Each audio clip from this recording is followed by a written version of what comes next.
Assalamualaikum warahmatullahi wabarakatuh.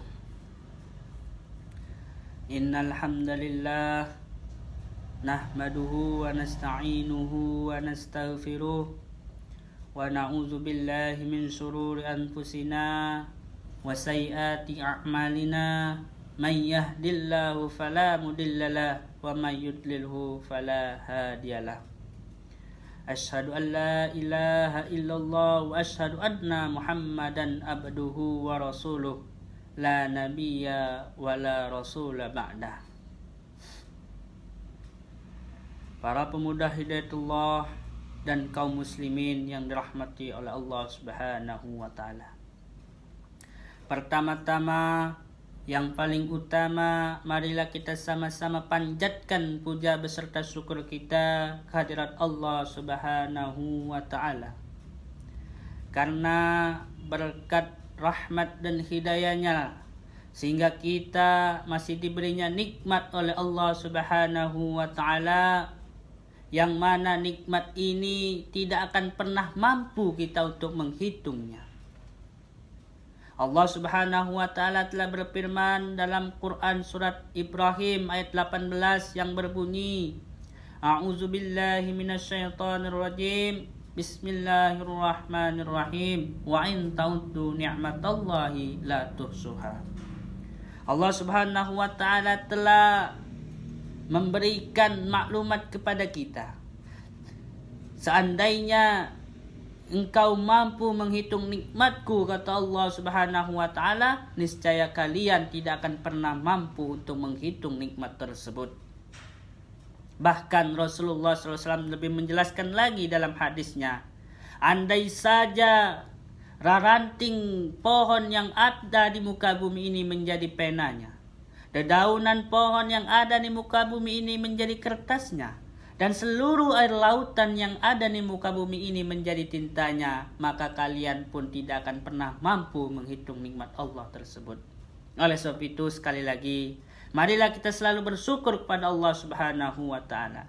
Karena jika kita bersyukur terhadap nikmat Allah tersebut, maka Allah akan menambah nikmat itu. Dan apabila kita kufur, maka ingatlah azab Allah sangatlah pedih.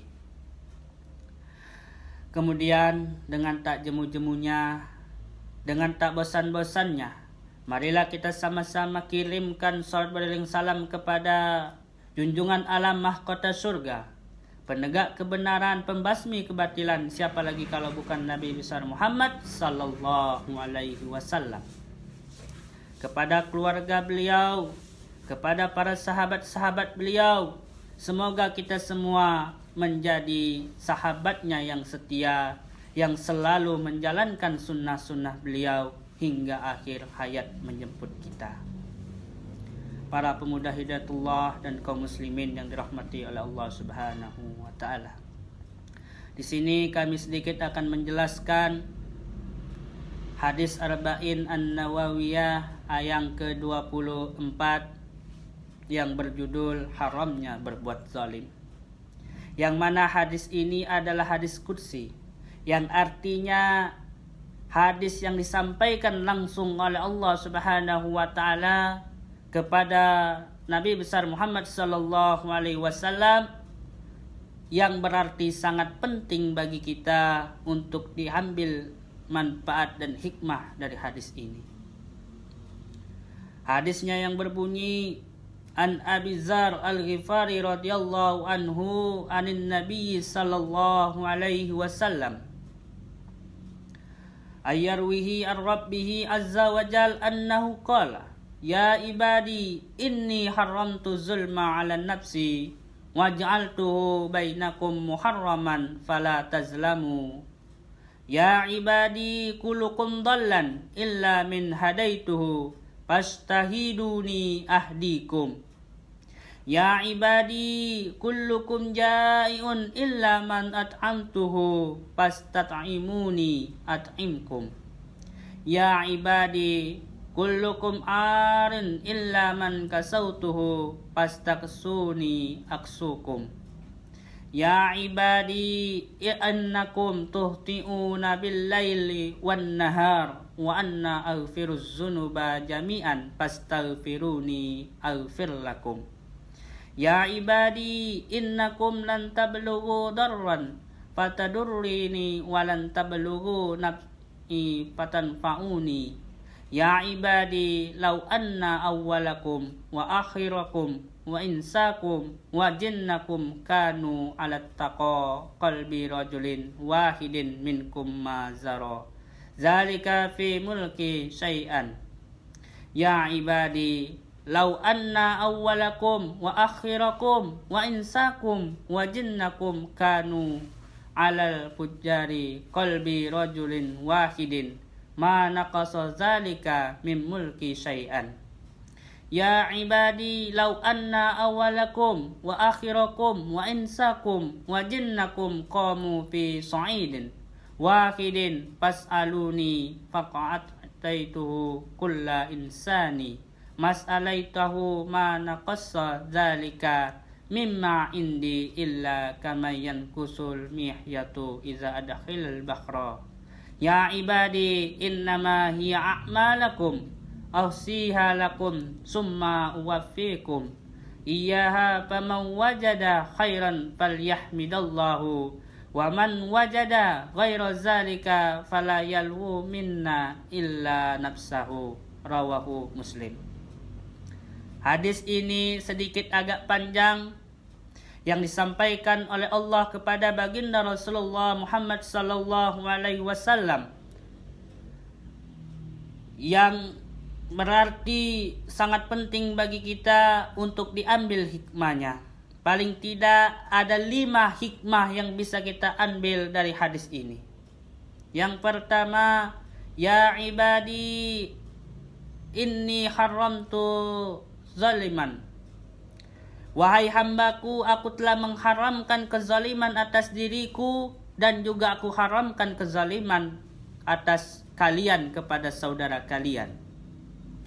Allah di sini telah menegaskan kepada kita untuk tidak berbuat zalim kepada saudara kita. Di dalam ayat lain, surat Al-Luqman, Allah Subhanahu wa taala berfirman bahwasanya kezaliman yang paling besar adalah syirik kepada Allah Subhanahu wa taala. A'udzubillahi minasyaitonirrajim. Bismillahirrahmanirrahim. Innasyirka lazulumun azim. Sesungguhnya syirik itu adalah kezaliman yang besar. Nah, ini adalah jenis-jenis dari kezaliman. Kezaliman itu terbagi menjadi 3 jenis. Yang pertama adalah zalim kepada Allah Subhanahu wa taala. Seperti apa zalim kepada Allah Subhanahu wa taala? Ketika kita syirik dan mensekutukan Allah Subhanahu wa taala. Syirik juga terbagi menjadi 2. Syirik besar sudah jelas bahwasanya kita tidak menyembah Allah Subhanahu wa taala. Tetapi syirik kecil ini kita sering terjerumus ke dalamnya, yaitu berupa perbuatan-perbuatan riya, ujub, sum'ah dan lain-lain sebagainya yang mana bisa menggerogoti amalan-amalan kita. Dan lebih parahnya lagi, lama-kelamaan akan menjadi syirik besar. Kemudian jenis kezaliman yang kedua adalah zalim kepada diri kita sendiri, yang mana tanpa kita sadari kita seringkali berbuat zalim kepada diri kita sendiri. Kita tidak menyeimbangkan antara jiwa dan raga kita, yang mana kita selalu memberikan asupan-asupan gizi kepada raga kita. Kita selalu memperhatikan raga kita, pakaian kita, makanan kita, minuman kita, dan lain sebagainya. Tetapi kadangkala kita lupa untuk memperhatikan jiwa kita. Kita selalu memberikan asupan gizi kepada raga kita, dan kita tidak memberikan asupan gizi kepada jiwa kita. Jiwa kita kering, hati kita kering, dan itulah yang membuat hati kita tidak tenang. Sudah jelas dalam Quran surat Ar-Ra'd ayat 28, Allah Subhanahu wa taala menjelaskan, sesungguhnya hanya berzikir kepada Allah Subhanahu wa taala maka hati akan menjadi tenang. Ala bizikrillahi tatma'innul qulub. Oleh sebab itu, jikalau hati kita ingin tenang, hendaknya kita selalu mengingat Allah Subhanahu wa taala dengan cara berzikir kepadanya. Kemudian yang terakhir, jenis zaliman yang ketiga adalah zalim kepada saudara kita. Dalam Al-Quran, Allah Subhanahu wa ta'ala juga telah menjelaskan, Inna akramakum indallahi atqakum. Sesungguhnya yang paling mulia di sisi Allah di antara kalian adalah orang yang paling bertakwa di antara kalian. Mau jenis apapun sukunya, etnisnya, warna kulitnya, di mata Allah semuanya sama. Yang membedakan hanyalah ketakwaan kepada Allah Subhanahu wa ta'ala semata. Oleh sebab itu, jangan sekali-kali kita berbuat zalim kepada saudara kita, zalim kepada makhluk, zalim kepada hewan dan lain-lain sebagainya, karena kezaliman ini nantinya akan dipertanggungjawabkan di hari kiamat nanti. Perbuatan zalim ini akan menggerogoti amalan-amalan kita, dan ini juga dimaksud dengan muflis. Sebagaimana Rasulullah SAW pada suatu hari ditanya oleh sahabatnya, "Wahai sahabatku, tahukah kalian apakah itu muflis?" Muflis itu adalah orang yang bangkrut.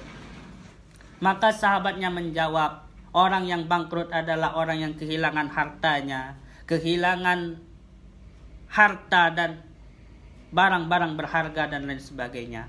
Maka Rasulullah menyela, bukan, sesungguhnya orang yang muflis atau orang yang bangkrut bukan orang kehilangan hartanya, bukan orang yang kehilangan barang-barang berharganya, akan tetapi orang yang berbuat zalim kepada saudara-saudaranya. Kenapa seperti itu? Karena di yaumil kiamat nanti, orang yang kita zalimi akan menuntut hak. Maka seluruh amalan-amalan kita akan dialihkan kepada saudara kita tersebut. Dan jikalau amalan kita sudah habis, maka dosa orang yang pernah kita zalimi akan dialihkan kepada kita. Oleh sebab itu, para saudara-saudara sekalian, janganlah sekali-kali kita berbuat zalim, karena perbuatan zalim ini sangat berbahaya dan bisa menyesatkan kita. Mungkin cukup sekian kultum singkat tentang hadis arba'in ayat yang ke-24, yaitu haramnya berbuat zalim. Jikalau ada kesalahan dan kekeliruan, itu datangnya dari kami pribadi, dan jikalau ada kebenarannya, itu datangnya dari Allah Subhanahu wa ta'ala. Al-haqqu min rabbika fala takunanna minal mumtarin. Assalamualaikum warahmatullahi wabarakatuh.